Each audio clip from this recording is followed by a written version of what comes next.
सिद्धांत MPSC अकॅडमीमध्ये तुमच्या सगळ्यांचं खूप खूप स्वागत। आणि आपण आज इतिहासाचे जवळपास 10 प्रश्न पाहणार आहोत।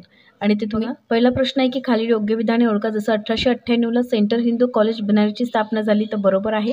1914 मध्ये कॉमनवेल्थ आणि न्यू इंडिया वृत्तपत्र सुरू झाले, तर हे काय बरोबर आहे। त्यानंतर लाला लजपत रायबद्दल योग्य विधाने ओळखा। तर जन्म जे आहे ते 1870 ला झाला, तर बरोबर आहे। तर 1870 ला नाही आहे, ते 1865च आहे। त्यानंतर शेर पंजाब म्हणतात, तेही बरोबर आहे। आणि 1928 ला त्यांचा मृत्यू झालेला आहे। तर हे तिन्ही वाक्य काय अगदी बरोबर आहे, फक्त हे 70 नाही आहे तर 65 आहे। त्यानंतर झेंडा सत्याग्रहाबद्दल योग्य विधाने ओळखा। जसं जनरल आवरी आणि आंबेडकर गुरुजी यांनी नेतृत्व केले, तर हे अगदी बरोबर आहे। आणि 1923 रोजी त्याची स्थापना झाली, तर हेही काय बरोबर आहे।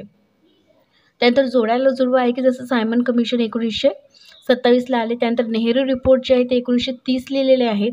तुम्ही मला हे सांगायचं आहे की 1930 आहे की 1927 आहे की 1928 आहे। तर जवळपास हे होमवर्क दिल्यासारखं आहे आणि हे तुम्ही प्लीज सांगा की नेहरू रिपोर्ट 1927चा आहे की 1930चा आहे।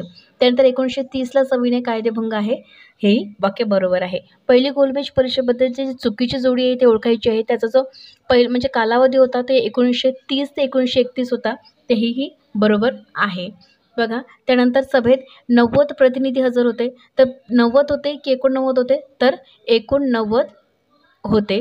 त्यानंतर म्हणजे राष्ट्रीय सभेने भाग घेतला नाही, तर बरोबर आहे, राष्ट्रीय सभेने भाग घेतला नाही। आणि मीठ तयार करण्याची परवानगी मागण्यात आली, तर हे अगदी चुकीचं आहे की मीठ तयार करण्याची परवानगी वगैरे काही मागण्यात आलेली नव्हती।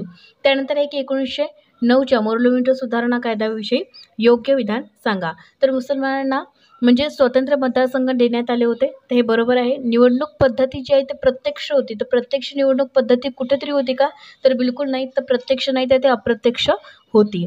त्यानंतर बघा इथं काही समिती दिली आहे की जसं अमिनी समिती हे 1887 ला आली, तर बरोबर आहे। त्यानंतर दत्ता समिती 1905 ला आली, तर ही बरोबर आहे। आणि हार्लेन समिती 1917 दिलेली आहे, तर 1917 नाही आहे, तर ते 1916 ला आलेली आहे। त्यानंतरचा प्रश्न आहे की दुहेरी शासन व्यवस्था केव्हा बंद करण्यात आली, ते 1972 ला, ते अगदी बरोबर आहे। चापेकर बंधूंनी रॉडचा वध केला, ते का केला, त्यामागचं जे मेन कारण आहे ते आहे प्लेग रोग। तर अशा पद्धतीचे आपण जवळपास इतिहासचे 10 प्रश्न आपण कंप्लीट केलेले आहे। आणि तुम्ही व्हिडिओ बघितला, धन्यवाद। आणि त्यासोबत माझ्या चॅनलला सबस्क्राईब करा।